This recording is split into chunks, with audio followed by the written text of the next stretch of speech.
The Geothermal Development Company has sealed a deal with Baringo County government for promotion of direct use of geothermal in farming and manufacturing before power plants are constructed.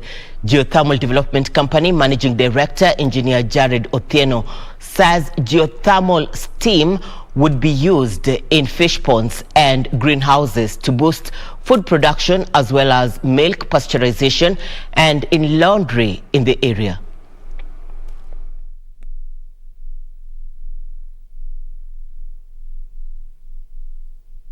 The government seeks to achieve food security by increasing large-scale production of staple foods. The move is expected to increase by a significant amount the level of crop production in the country. Greenhouses and fish ponds heated using geothermal energy will complement the food security agenda.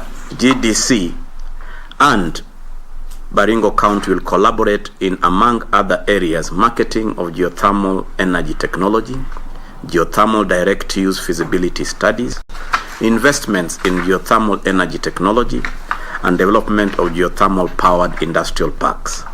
We discussed about the aspect of industrialization.